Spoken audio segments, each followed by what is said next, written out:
Gaza യുദ്ധം അവസാനിപ്പിക്കാനുള്ള ചർച്ചകൾ പുരോഗമിക്കുന്നതിനിടെ കൂടുതൽ ആവശ്യങ്ങൾ ഹമാസ് മുന്നോട്ട് വെച്ചതായി റിപ്പോർട്ട്. കൊല്ലപ്പെട്ട ഹമാസ് നേതാക്കളുടെ മൃതദേഹങ്ങൾ വിട്ടുനൽകണമെന്ന് ഹമാസ് ആവശ്യപ്പെട്ടതായാണ് റിപ്പോർട്ടുകൾ.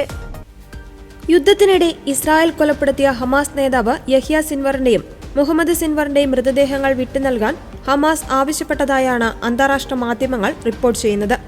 പ്രമുഖ പാലസ്തീനിയൻ നേതാവ് മർവാൻ ബഗൂദിയെ മോചിപ്പിക്കണമെന്നും ഹമാസ് ആവശ്യപ്പെട്ടിട്ടുണ്ടെന്നാണ് വിവരം. ബന്ദി കൈമാറ്റ കരാർ പ്രകാരം മോചിപ്പിക്കേണ്ട ഇസ്രായേലി ബന്ദികളുടെയും പാലസ്തീൻ തടവുകാരുടെയും പേരുകളുടെ പട്ടിക കൈമാറിയതായി ഹമാസ് അറിയിച്ചു.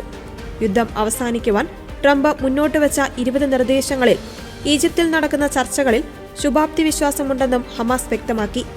സംഘർഷം അവസാനിപ്പിക്കുവാനുള്ള മാർഗങ്ങൾ, ഗാസയിൽ നിന്ന് ഇസ്രായേൽ സൈന്യത്തെ പിൻവലിക്കൽ, ബന്ദി കൈമാറ്റ കരാർ എന്നിവയിലാണ് ചർച്ചകൾ ശ്രദ്ധ കേന്ദ്രീകരിക്കുന്നതെന്നും ഹമാസ് വൃത്തങ്ങളെ ഉദ്ധരിച്ച് അന്താരാഷ്ട്ര മാധ്യമങ്ങൾ റിപ്പോർട്ട് ചെയ്തു. അതിനിടെ ഗാസ യുദ്ധം അവസാനിച്ചാൽ കൂടുതൽ അറബ് രാജ്യങ്ങൾ ഇസ്രായേലുമായി സമാധാന കരാറിൽ ഒപ്പുവെക്കുവാനുള്ള സാധ്യത വ്യക്തമാക്കി ഈജിപ്ഷ്യൻ വിദേശകാര്യമന്ത്രി ബദർ അബ്ദുലത്തി രംഗത്തെത്തി. അമേരിക്കൻ പ്രസിഡന്റ് ഡൊണാൾഡ് ട്രംപിന്റെ ഇടപെടലിൽ ചർച്ചകൾ ശുഭകരമായി അവസാനിക്കുമെന്ന് അദ്ദേഹം പ്രത്യാശ പ്രകടിപ്പിച്ചു. വ്യവസ്ഥകൾ പാലിക്കുമെന്ന് ഇസ്രായേൽ ഉറപ്പാക്കുവാനും സ്ഥിരമായ വെടിനിർത്തലിനും രേഖാമൂലം സമ്മതം അറിയിക്കണമെന്ന ആവശ്യവും ഖത്തർ മുന്നോട്ടുവച്ചിട്ടുണ്ട്.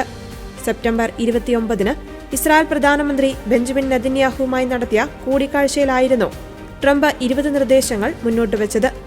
ബന്ദികളെ ഹമാസ് മോചിപ്പിക്കണം, ഗാസയിൽ ഹമാസ് അധികാരം ഒഴിയുകയും ആയുധം ഉപേക്ഷിക്കുകയും വേണം, പകരം തടവിലുള്ള പാലസ്തീനികളെ ഇസ്രായേൽ വിട്ടയക്കും എന്നിവയിലായിരുന്നു പദ്ധതിയിലെ പ്രധാന വ്യവസ്ഥകൾ.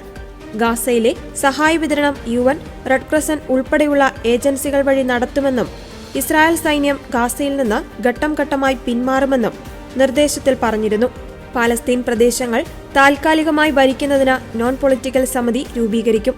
ഗാസ വിട്ടുപോകുവാൻ ആരെയും നിർബന്ധിക്കില്ല, എന്നാൽ പോകാൻ തീരുമാനിക്കുന്നവരെ അതിന് അനുവദിക്കുമെന്നും നിർദ്ദേശത്തിൽ പറഞ്ഞിരുന്നു.